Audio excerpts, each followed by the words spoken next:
Today, we're looking at a black ink by Kaweco Pearl Black. Hi, I'm Adam, and I'm an ink guy. There's timestamps down below so that if you want to skip around, you can, but if you got the time, check out the entire video. You can follow me over on Instagram, and don't forget to subscribe.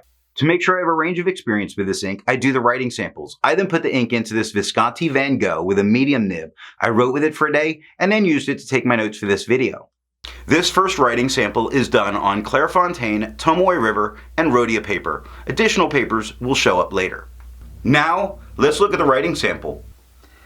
I picked this ink up in cartridge form, and to make sure I keep my writing samples consistent, I use a Jinhao 159 with a Goulet 1.1 stub, a Jinhao X450 with a Goulet medium, and a Jinhao X750 with a Goulet extra fine. Let's take a look at the Clairfontaine. No bleeding, no ghosting. The 1.1 has no feather spread, halo sheen, and no shade. Extra fine is the same tone as the stub with no feather spread, halo sheen, no shade, 14 seconds to dry. Medium is the same tone as the extra fine and the stub with no feather spread, halo sheen, no shade, 25 seconds to dry. Scrubby for both show us no color variation, and there was none. And Tomoe River with no bleeding, normal Tomoe River ghosting, that's me being sloppy.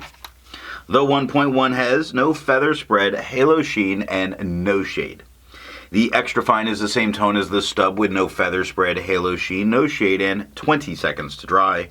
Medium is the same tone as the extra fine and the stub with no feather spread, halo sheen, no shade, 42 seconds to dry. The scrubby for both show us no color variation, because there is none. And Rhodia, with no bleeding, no ghosting. The 1.1 with no feather spread, halo sheen, and no shade. The extra fine is the same tone as the stub with no feather spread, halo sheen, no shade, and 15 seconds to dry. Medium is the same tone as the extra fine and the stub with no feather spread, halo sheen, or shade, 26 seconds to dry. This scrubby for both shows no color variation, and still, there is none. I agree with Vita that I've learned a lot by doing multiple chromatographies. The one on the left is done the way it's supposed to be done. I put a line of ink down and immediately put it into water for 10 to 15 seconds. And this is actually very interesting, and I hope that it shows up in the still. I'm going to be working on the color correction quite a bit for this reason. This is a very, very dark blue at the bottom that we see, and it is forming a line showing that it's going to be a little bit permanent and pushing up. Now, towards the top, that is a very, very dark purple. That's what's making this so interesting, is this is a purple and blue and dark blue, both very dark, and that's what's making this ink seem so very black. Now, the one on the right, I let dry for 10 minutes before I dunk it into water. The line on the bottom is not quite as obvious because it's so dark and it's moving up and bonding as it's moving. Now, the blue is continuing to move just as far as it moved. The purple did not move as far. So when the blue and the purple are overlapping and are not separated as dyes, that's where it's really looking like a very dark black dye that's making this ink, which is quite interesting for how dark it writes. Resistance tests are done to see how well this ink can be expected to perform on the page, and more importantly, how hard it may be to clean from your pen. Now, I let the smear dry for 3 days before testing it. Looking at the highlighter, it didn't perform very well, so I would not use this in a note-taking situation if I wanted to go back and highlight. Now, water shows why it's completely reactivating. You see right in the center of it a little bit of the white of the paper coming through, which is what I got, some white of the paper coming through. It only took water to get it out of my pen. Pen flush does everything that water does and nothing more, and it's not even moving it faster in the process. The 1/3 bleach solution completely removes it from the page, but you're not going to need it. For the inks I've tested, I have found an average viscosity of 2.5, with a realm of normal being from 2.1 to 2.9. Now I'm going to link the video that shows how I do my testing and calculations. Kaweco's Pearl Black has a viscosity of 2.3, making it normal. For the inks I've tested, I have found an average dry time of 17 seconds, with a realm of normal being from 13 to 21 seconds. I find this by using my writing samples that were done on Clairfontaine, Tomoe River, and Rhodia paper.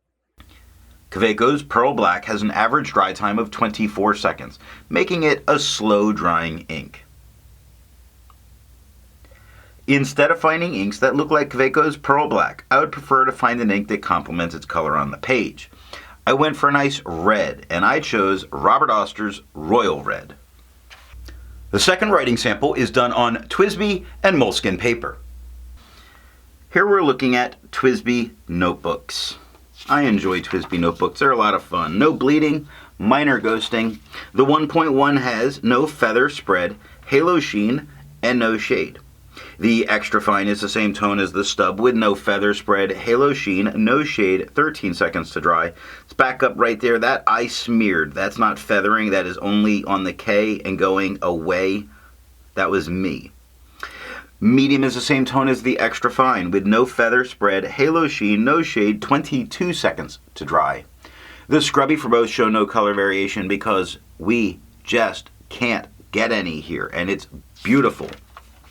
Last up is the Moleskine, which has plenty of bleeding. The medium did touch the page underneath, which was not good. The extra fine did not, which is acceptable. Obviously, you can't use the back of the paper with either of these. The medium has a ridiculous amount of feathering all over it. No spread, no halo, no sheen, no shade. It's just in a big bird costume. Extra fine is the same tone as the medium. Lots of feathering all over it. Not as big of feathers, just baby feathers all over everything. No spread, no halo, no sheen, no shade, 5 seconds to dry. Scrubby shows no color variation, and there wasn't any, and that is all that I have for the writing sample. So what do I think of Kaweco's Pearl Black?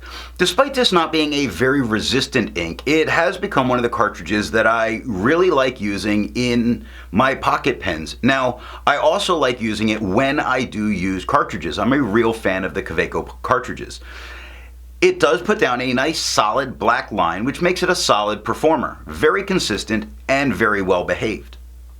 What nib and pen are going to give the best writing experience with this ink? It puts down a very dark, consistent line, whether you're using an extra fine or a broad nib. So I see this ink as something you can put into your favorite pen without any worries and enjoy it.